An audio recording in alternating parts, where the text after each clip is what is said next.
RHL లో fire wall ని మనం ఫైర్ వాల్ D గా పిలుస్తాం.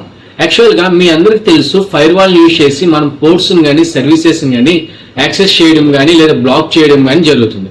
అయితే మరి ఆ ఫైర్ వాల్ అనేది సర్వర్ లో యాక్టివ్ లో ఉందా లేదా ఇన్యాక్టివ్ లో ఉందా, మనం దాన్ని స్టాప్ చేయాలంటే ఎలాగా, లేదంటే దాన్ని మనం స్టార్ట్ చేయాలంటే ఎలాగో కమాండ్స్ రూపంలో చూద్దాం.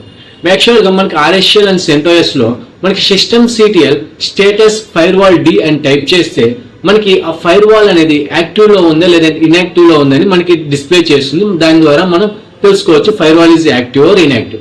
అలానే మనం ఏదైనా ఫ్రెష్ గా ఇన్స్టాల్ చేసినా లేదంటే బూట్ అయిన తర్వాత మనం ఫైర్ వాల్ ని స్టార్ట్ చేయడానికి system CTL start fire wall D అని టైప్ చేస్తే మనకి ఫైర్ వాల్ అనేది మనకి సర్వర్ అనేది స్టార్ట్ అవుతుంది.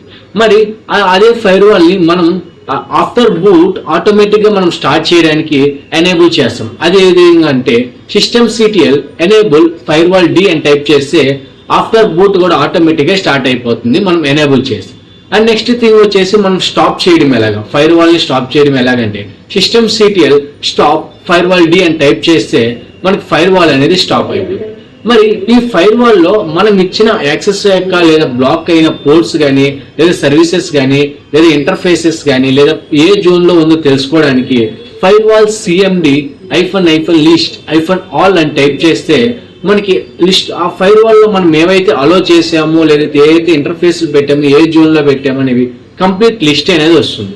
నెక్స్ట్ వీడియోలో మనం తెలుసుకుందాం నెక్స్ట్ ఫైర్ వాల్ ను పోర్ట్ ఎలా అలౌ చేయాలి, ఏ విధంగా డినై చేయాలి, సర్వీస్ ని ఎలా అలౌ చేయాలి అని తెలుసుకుందాం. If you love this video please like, share and subscribe to my channel. Thank you guys.